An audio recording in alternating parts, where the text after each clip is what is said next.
Hello বন্ধুরা, শিখার রান্নাঘরে আপনাদের প্রত্যেককে স্বাগত জানাই। আজকে আমি আপনাকে দেখাবো যে আপনি কিভাবে বাড়িতে খুব কম সময়ের মধ্যে চিকেন স্যুপ বানাতে। তো প্রথমে আমি কড়াই গরম করে তার মধ্যে 1 টেবিল চামচ বাটার দিয়ে দিয়েছি। তারপর আমি দিয়েছি 200 গ্রাম মতো চিকেনটা ভালো করে ফ্রাই করে নেওয়ার ওর মধ্যে দিয়ে দিয়েছি কুচনো সবজি, আগে থেকে কেটে রাখা গাজর, বিনস, বাঁধাকপি, আদা রসুন, কুচনো আদা রসুন, সাথে পেঁয়াজ, সমস্ত কিছু দিয়ে তার মধ্যে দিয়ে দিয়েছি পরিমাণ মতো নুন, 1 টেবিল চামচ গোলমরিচ গুঁড়ো। তারপর সমস্ত উপকরণগুলো খুব সুন্দরভাবে নাড়িয়ে চাড়িয়ে আমাদেরকে 5 থেকে 6 মিনিট ফ্রাই করে নিতে হবে।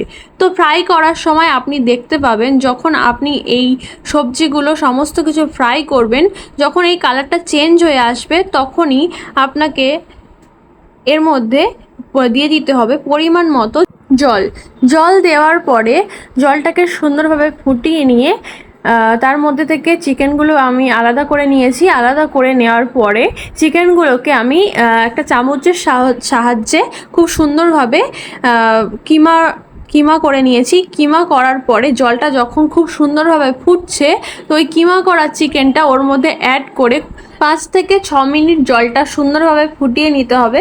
তো ওই ফোটানো জলের মধ্যে আগে থেকে গুলে রাখা কর্নফ্লাওয়ার আমি এখানে নিয়েছি 1 টেবিল চামচ কর্নফ্লাওয়ারটা আপনি যখন জলের সাথে অ্যাড করবেন একসাথেই সবটা দিয়ে দেবেন না, খুব অল্প অল্প করে মিশিয়ে তার মধ্যে ভালো করে নাড়িয়ে চাড়িয়ে এই স্যুপটা আপনাদেরকে তৈরি করতে হবে।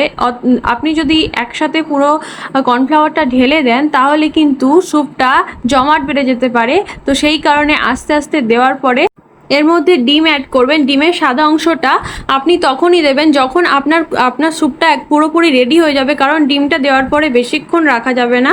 তো তার জন্য যখন আপনার স্যুপটা হয়ে আসবে তার মধ্যে আপনি আস্তে আস্তে ডিমটা দেবেন আর একটু নাড়িয়ে চাড়িয়ে একটু ফুটিয়ে নিয়ে এই স্যুপটা সার্ভ করতে পারেন। আর সত্যি বলতে এই স্যুপটা খুব সুন্দর, আপনার স্বাস্থ্যকর, আপনার স্বাস্থ্যের পক্ষে দোকানের থেকেও খুব সুন্দর টেস্টি হবে। তো আপনি অবশ্যই বাড়িতে ট্রাই করে দেখুন। আর আমার ভিডিও যদি আপনার ভালো লাগে অবশ্যই লাইক, কমেন্ট, শেয়ার করবেন।